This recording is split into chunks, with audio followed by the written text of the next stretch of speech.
Gipaimbestigahan sa lokal nga kagamhanan sa General Santos City ang usa ka empleyado sa LGU nga nagpakita matud pa og dili maayong pamatasan ngadto sa usa ka kliyente nga na late sa usa ka transaksyon.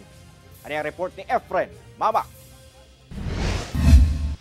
Gilayong gipaimbestigahan sa lokal nga kagamhanan sa General Santos City ang nadawat nga balita kalabot sa reklamo sa usa ka kliyente nga nahiubos matud pa gumikan sa dili maayong pagtagad kaniya sa usa ka empleyado sa City Hall. Sumala pa, na late og 5 ka minuto ang nagreklamo nga student scholar sa pag-claim sa iyang allowance sa scholarship nga gipahigayon sa Oval Plaza sa mong syudad ning bag-uhay lang.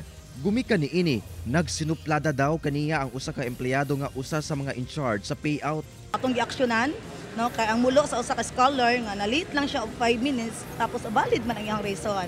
So sa pag-payout sa ilahang allowance karon na late ang usa ka estudyante kay syempre napasiguro ko yung mga gi-process. And then murag nagsinuplada daw ang usa ka empleyado nga taas pa naman og posisyon, no?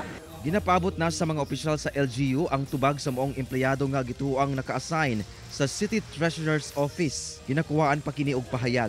Ginasulayan pasab sa GMA Regional TV1 Mindanao nga makuhaan og pahayag ang mismong nagreklamong student scholar. Matud sa LGU, kung magmagahi ang gireklamong empleyado, posible kining idangop sa Human Resource Department alang sa saktong lakang sa pagdisiplina.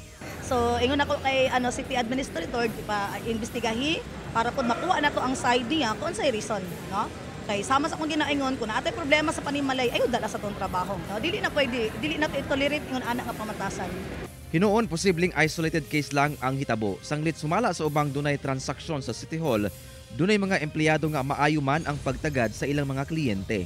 Wala man. Sukad-sukad nga kapilan ako nagbalik dire, mangayo ko sa ila og tabang. Sir, wala. Gina-entertain ko nila og tarong. Kauban si Gary Balantay ug Bong Vicencio, Efren Mamak.